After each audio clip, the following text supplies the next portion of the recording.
I think we got the countdown. Welcome to NHL Puck Props presented by Sports Interaction.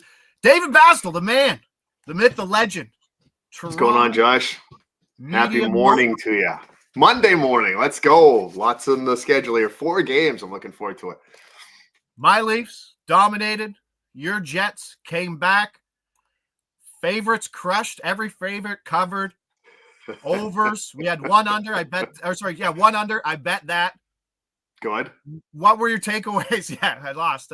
What were your takeaways from it was an interesting one, right? You only had the 2 games on Saturday where usually you get the full slate. I didn't think it was a great scheduling job from the NHL, but what were your takeaways from the 6 games we've seen so far? Yeah, well said about the Saturday, because you think the Saturday opener is like blockbuster, fireworks, let's go, let's blow everything up. And it's like, we're going to have 2 games. So I was a little disappointed about that. A couple things. Well, first off, going back to the Jets thing, I thought the Jets were sleepwalking in the first period. It looked like there was a lot of nerves happening. They kind of toned it down in the second period and was complete shutdown Jets hockey in the third period. That was great to see. That late game, I never got a chance to watch a lot of it, but it looked like the Nathan MacKinnon show to me. And no surprise there, right? I mean, this guy does what he does. So Sunday, really disappointed in the New Jersey Devils. Like, thanks for showing up in the shots on goal category, gentlemen. I was expecting a little bit more from them. I still have the Canes to win that series, but I thought there'd be a little more pushback from the Devils in that one. And the Leafs dominated a team that looked like they had no business being in the Stanley Cup Playoffs, which was really disappointing. I'm looking for a little bit of bounce back from Ottawa. I just don't think this is going to be a long series anymore, though, especially the way that top line just manhandled the Sens. And you know what? Good on them for taking care of business on home ice. Now, I don't know if you can see all the chats coming up there. Good morning to everybody there in the chat. Things getting busy there. Good to see everybody back. We're on Monday. We're on Tuesday with Dave, and then we'll go Wednesday, Thursday, Friday, same time. Carlo jumps in then. So big coverage here for the NHL playoffs. I think there's a lot of happy people in the chat betting points. We're seeing scoring, and that's kind of the myth that, like, playoff hockey's here. It's going to be tight. People are going to sacrifice their bodies. It's going to be 2-1 games. Not so much, especially round 1 weekend games. We saw lots of early penalties called. We saw 5-on-3. Colorado, Dallas. We saw 5-on-3, Toronto, Ottawa. I don't think they're scared to call penalties, so I don't think we need to pump the brakes too much in terms of scoring, Dave. Yeah, I think you're right on that. And, there's a lot of, speaking of myths, there's a lot of myths that say they're going to be tight on these calls. It's like, if you watch any part of that Jets game, a lot of ticky-tack penalties. So if you open up the power plays for teams like the Jets, the Capitals this evening, the Maple Leafs yesterday, things are going to happen in the goal scoring front. And we saw a lot of it. And you know what? Congrats to everybody that stacked on Leafs. Man, that was a Leaf night yesterday. The Big Four, 9 points. A lot of people should have dominated that. Look for your power play points. I know we're going to touch on a lot of that today. There's just more value on some of those situations. There's more risk, but there's more value considering that it does look like there's going to be a lot of power play opportunities. And now's the time to go hunting. Yes, I got sold. Shane Gossespierre sold me on my QB power play 1 assist parlay yesterday. It was Marner. It was Shea Theodore. They got it the day before. We had both games, right? Yeah. Cam Fowler, Josh Morrissey, Cale Makar.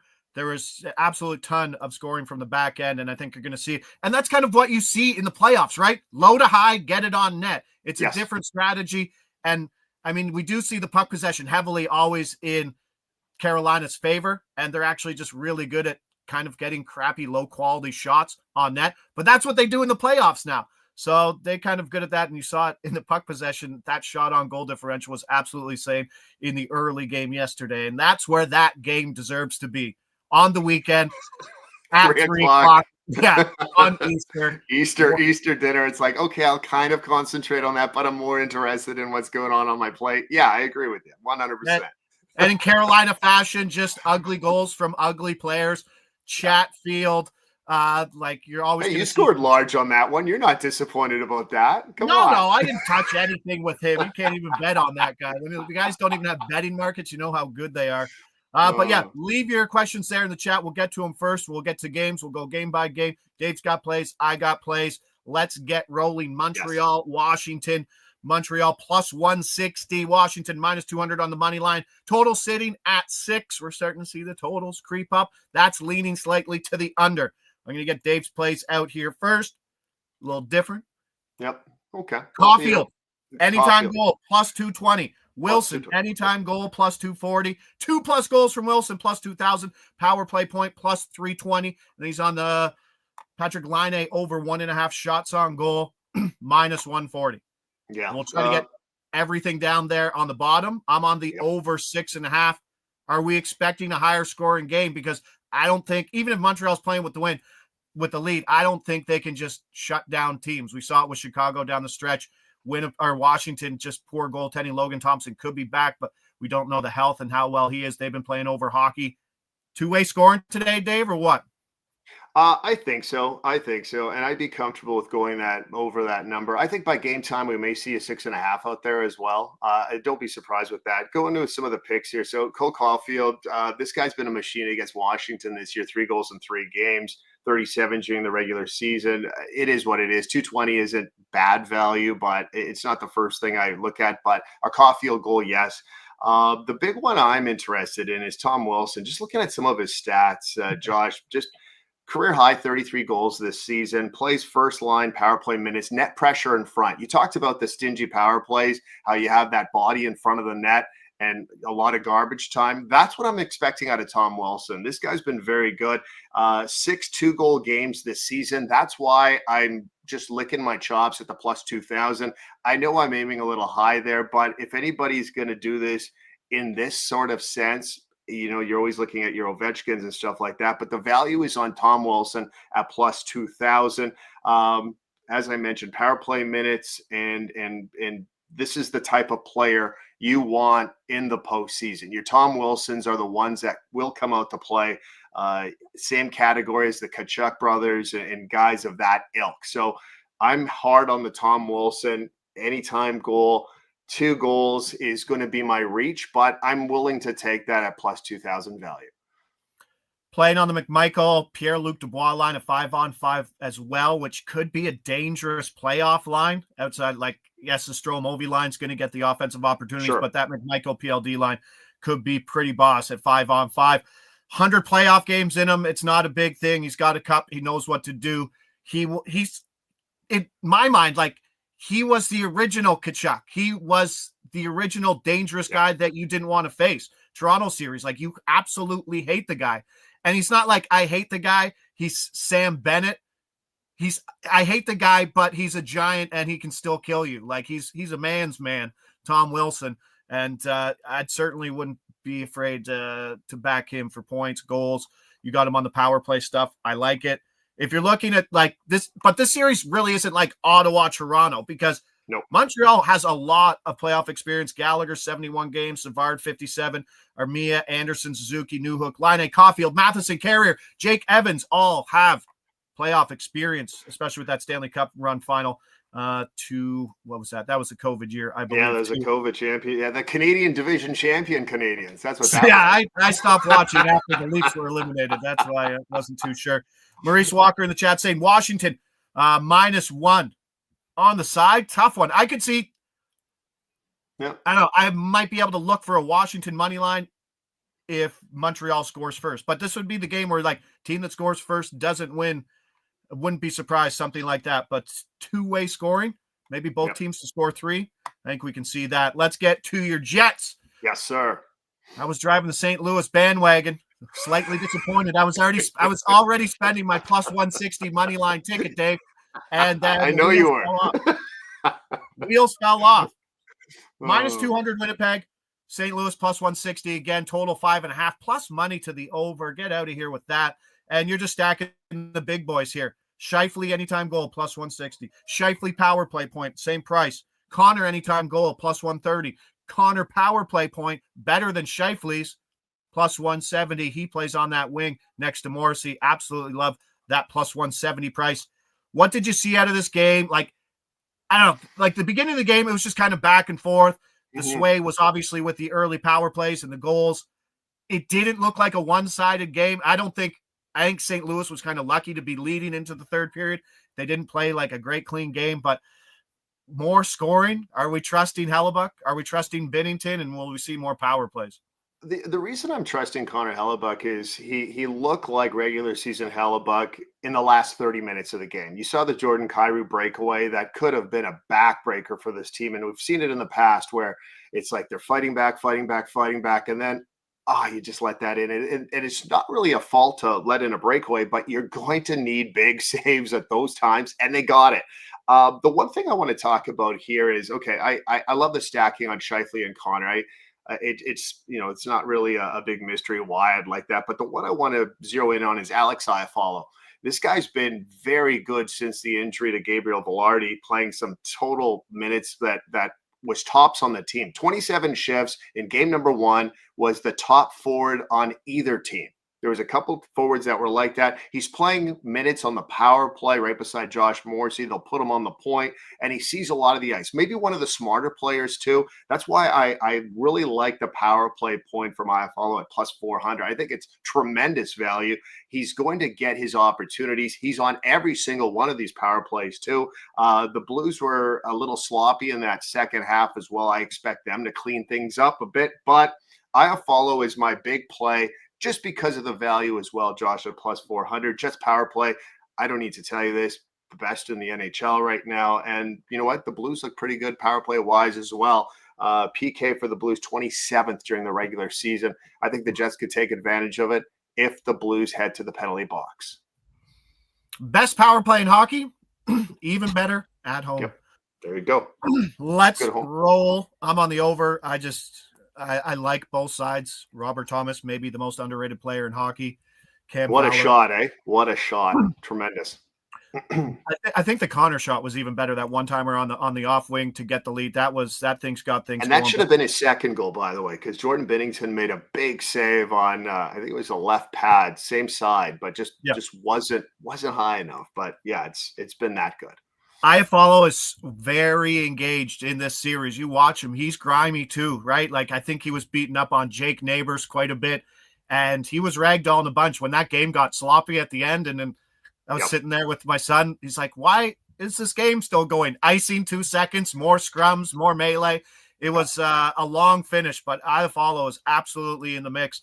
And as long as you're playing all your shifts, 5-on-5 and on the power play 1 with Scheifele and Connor, you're probably going to get something. And honestly, in that position, I think his price point should be around minus 150, kind of like what Lehkonen is when he's in there. I don't think it's a skill thing. I think when you play 18, 19 minutes with those guys, that's where it should be. And it's not. So 21-31, by the way, in game number 1. Massive minutes, especially for a forward, right? So no, that's crazy. Yeah. Wondering if they were trailing for a bit of it, but I think we'll call that a pretty neutral game script game for them. So it's not like they were chasing too much.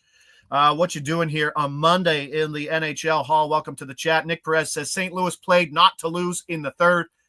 Yeah, they didn't close it out. And if you watch 2 shots on goal too, right? That's not going to win you anything. That's the Sabres technique right there, right? Leading in the third, just hold on. It's only 20 minutes. But we saw St. Louis down the stretch. Massive winning streaks, but it was like down 2-1, score, win in overtime. Like, it wasn't like we saw the Kings win games where it's like 3-1, you don't trail, and you just dominate, and you keep things tight even in 1-goal games. Jets are the better team from Ray Anderson. Can't see, don't got my glasses on. Roy, let's go. You nailed it. Yep. Yeah, and the better goal. Yeah, and I mean, I don't think Connor Hellebuck's in Linus Ullmark territory where no one knows how to talk to the coach about. Did you hear that? The elephant in the room, the Ottawa guy. Like, just ask him. They gave up 6 goals. Is goaltending a question? That's what Carlo was saying on his show today. You're just like, man, reporters are dumb sometimes. Oh yeah, I could vouch for that. I've been in those dressing rooms too. So. But you're just like, the coach knows what you're trying to get at. Just be honest and get it out. Yeah. Like, just save people the time. Colorado, Dallas. Colorado, minus 140. Road favorite. Plus 120 for Dallas. Over under sitting at 6. Leaning to the over. If you were early, you got the over 5.5. You got a greasy over cash in game 1. Empty net 4-1. And then the face-off 5-on-5 to push it 5-1. That game went to 6.5, Dave. Oof. There was a weird middle that existed in that game that usually doesn't exist. So I don't think the books probably love that one. But Nichushkin, you're on Nichushkin for a power play point plus 260. I had 3 units on him. I don't ever do that to get a point in that last game. Wow, really? It was minus 115. Okay, yeah, that's scored okay. 5 goals. Didn't get it. But power play, anything with Nate McKinnon and Cale Makar, you have to get it. And I'm going to go Arturi Lehkonen for a point at plus 125. I know he's not playing power play 1, but 5-on-5 with Nathan McKinnon, who looked absolutely like the number 2 hockey player in all of the world, gaining the zone. I'd go even higher, actually. I'd go even higher than number 2. Yeah. No, Dave, no. He's not McDavid. He isn't. Mm-hmm. Well, we'll see. Is McDavid healthy tonight? I know we'll get that in a second. Okay, I'm sorry. I'm railroading this one. Oh, there you go. All right. Can we agree that 100% healthy Connor McDavid is better than 100% healthy Nathan McKinnon? Yes. Or no? Okay. Yes. So at this point, if we say that Connor McDavid isn't 100% healthy, then maybe Nathan McKinnon is the best skater in the playoffs right now. Correct. And I love the intensity out of a Nathan McKinnon, especially what we saw in game number 1, because we've seen that movie many times in the past, and they have to do it again if they're going to take care of the Dallas Stars. Dallas Stars could get Miro Heiskanen back today. You don't know how healthy he is, but he was a guy who was playing 26 minutes a game. Do they put him in the full role immediately? He's been off for a long time. Nils Lundqvist still out. That defense struggles. And Jake Ottinger can turn into Connor Hellebuck on his worst days in the playoffs.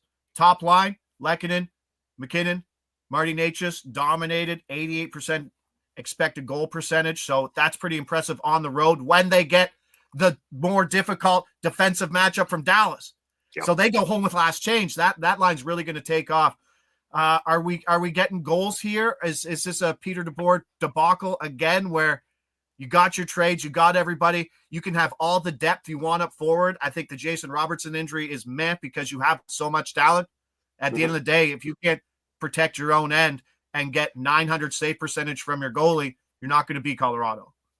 I'm wondering about the Heiskanen injury anyway. I'm not saying he isn't, but Heiskanen at 50% might be better than a lot of what they have. I'm 100% on it that if he does play tonight or in this series, maybe a game 3, game 4, if it isn't tonight, he can't play those kind of minutes. But if you can get a solid 17 to 19 minutes out of a guy like that, I think it helps your defensive core as a whole, even if he is not fully into it. Back to Val Nichushkin for a second. Power play point plus 260, first line unit for the Avs, playing against the former team. I was kind of disappointed he didn't do anything in game number 1 as far as stat sheets are concerned. So I think this is just a little bit of low-hanging fruit here with opportunity with the man advantage. That's why I played this. But for the most part, I didn't have a lot of looks in this game, but this is one look that I am going to play tonight. I was so high on. He's one of my favorite human beings. I'm just going to say human beings, not even hockey players. You love his struggles. You love him getting out of stuff, like pulling it together. The guy's got crazy talent. He could be like a Tom Wilson type. He's big. He's not as gritty, but I mean, he's got that finish. I think before that game, he had scored in 8 of his last 9 postseason games before, unfortunately, hitting the sheets. But you got to have someone just around him, right? Like, you need a handler for Val just to make sure, because he is so important to that team. Anytime you put anybody with that power play unit with Makar and McKinnon, you need someone, and you don't want it to be Arturi Lehkonen. You already got Jonathan Drouin, who's meh. Yeah. Right. But there it is. But I like it. I like your idea that if Miro does play, he can't play 26 minutes. So where do you take him off? Do you keep Harley on PP1, which would probably be the best thing because he looks great. So maybe hold off on those props, because I still like PP1 defenseman, or when you're running 5 forwards, that top guy for an assist across every game. And I think it's been paying off quite well. I'd be okay with Miro playing PP2 time. Perhaps he quarterbacks a second unit, right? You get your 45 seconds, depending on where they are in the hockey game. And you know what, that might be a good situation, but I don't take Harley out of that number 1 spot. It's lethal what the Dallas Stars have when they are actually healthy. So I think the game plan there is Harley and Miro comes in second unit if they get to that situation. Yeah, currently looking at it, Esa Lindell is the PP2 guy, so that looks like a perfect spot to slide in there. But it's still a good unit. Jamie Benn, Tyler Seguin, Mason Marchment, Michael Granlund. Always some line changes, so we'll wait to see how they do things, but they'll probably keep that Marchment, Duchesne, Seguin line together as they always do. Yeah. Interesting that, Michael Granlund, Rupe Hintz, and they started Dadonov on that top line where it should probably be Rantanen, especially at home where you get last change. But 100%. I don't know. It's going to be an issue and maybe shoot themselves in the foot. Caleb Dooley says, 50 of you need to hit that like button. Don't be a Bettman. Yeah, don't be freeloaders here. No Subway tip jar over here where you're like, why am I tipping at Subway? Why do I have to go through that embarrassing thing of getting no tip? See, hey, at least I'm not alone in that category because I see that all the time. It's like, nope. I walked into your place. Yeah. I'm not even 10%. But it's even worse when you have to ask them. There's like no tip button, right? And you have to hand it back and be like, oh, sorry, people usually tip here. It's Subway. I just got a 6-inch meatball. What are you doing here? And it's even worse. Like my kids go there and it's like, what do you want? They're like, just ham. I'm like, just Subway with nothing on it. You're like, cool. There you go. Okay. But they're never with me, so I look like a kid when I order it. She's like, that's all you want? Yeah, just ham. Just ham. I'm a 42-year-old man who just eats ham sandwiches at Subway.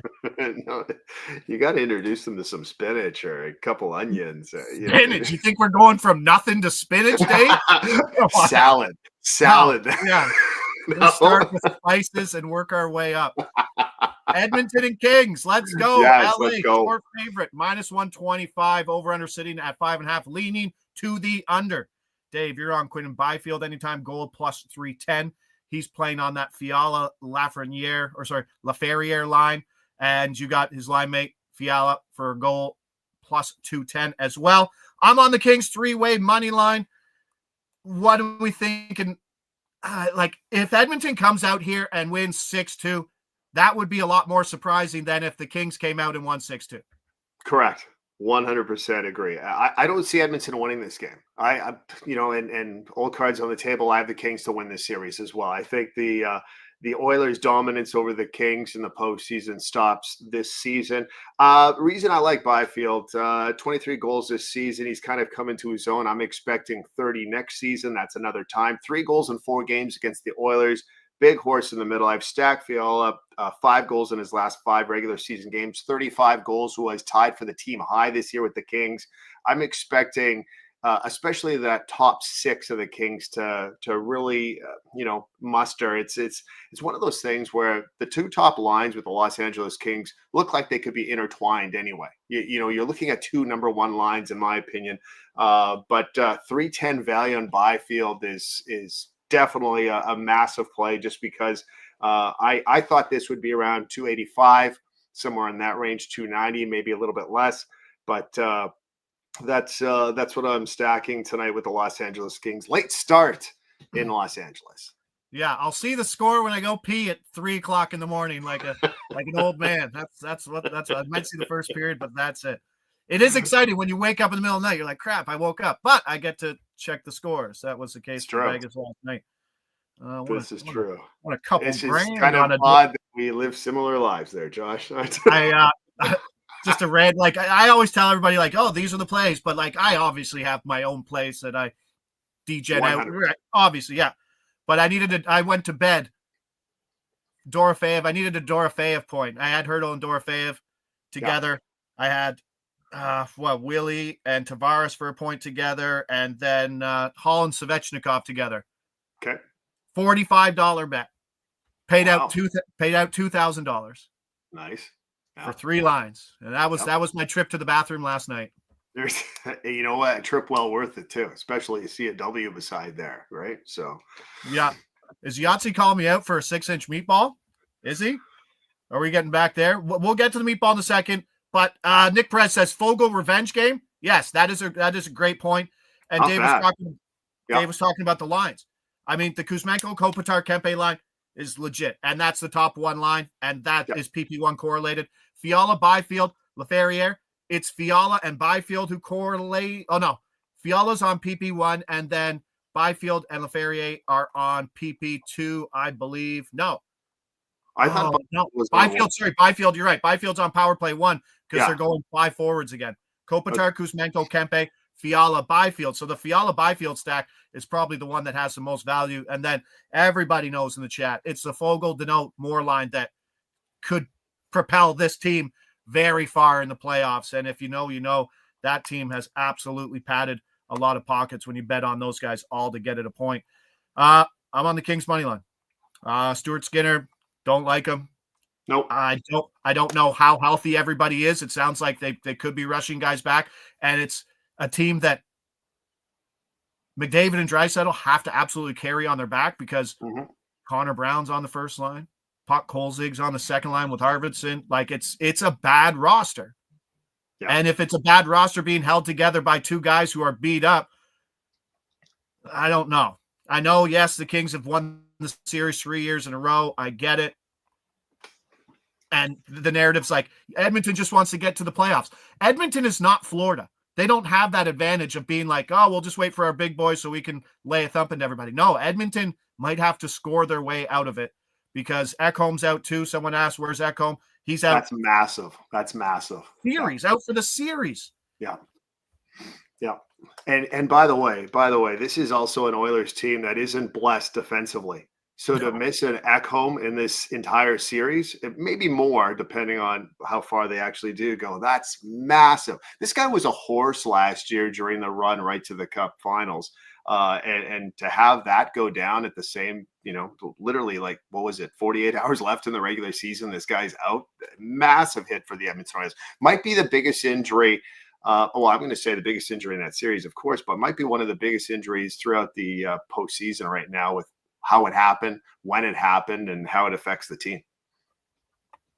Jake Wallman I don't know if he was just getting some rest time down the stretch, but he could be another guy who's banged up. And all of a sudden you look at this blue line, it's pretty sad, honestly. There we go. Darnell Nurse, absolutely hate the guy. Greaseball, cross-checking people in the face. Evan Bouchard's just an absolute stud. Then you got Brent Kulak. Offensively, yes. That's it, though. That's it. He's a liability everywhere else. That's absolutely it. Oh, your third pairing is Ty Emerson and Josh Brown. I didn't know Josh Brown. I've never heard Josh Brown's name in my life. That's your pairing. Like, they're gonna have to go the Dallas route last year, where you go 24 minutes for your top 4, and then 12 to 15 minutes for your bottom 3. Josh on Josh violence. Thank you. I love when the producers jump in. Thank you, producer Chris. But Josh Brown, no idea. Ty Emberson, come on now. Like what it I know. And that's your 5 games. Pair. Yep. 5 games. LA wins home, splits Edmonton, comes back, wins game 5 at home, and called a wrap.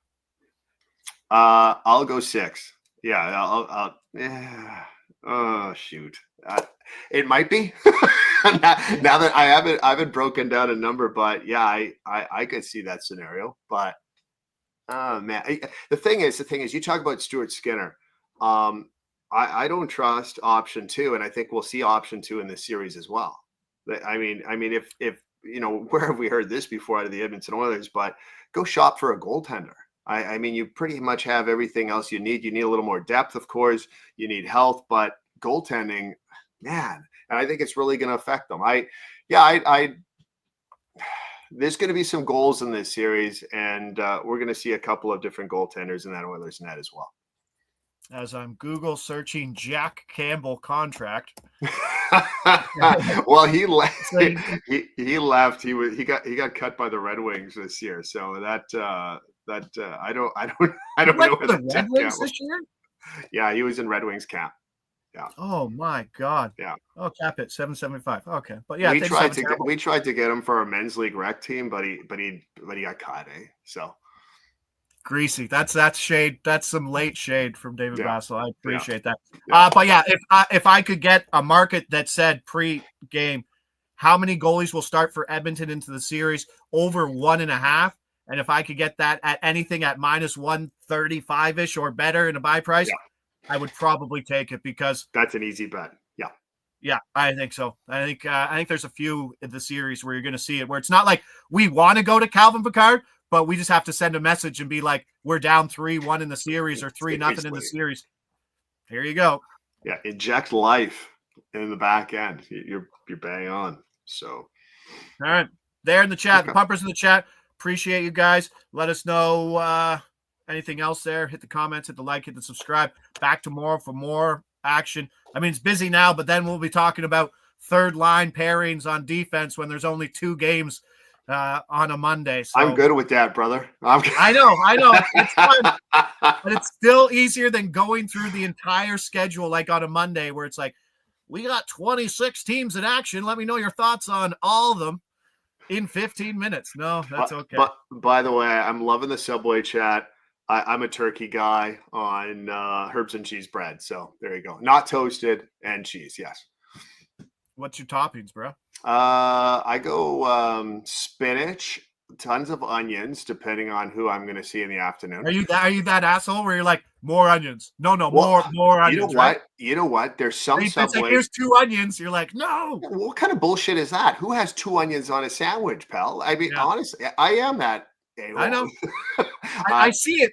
I see it, and I can see the training they get where it's like, okay, just pick up 1 onion, and if like more onions are on top of it, then you can shake them off and then put it on the sandwich. Yeah. There's a Subway, and I'm going to call them out right now. There's a Subway in my office building in the King Exchange Tower in the basement that gave me 3 leaves of spinach.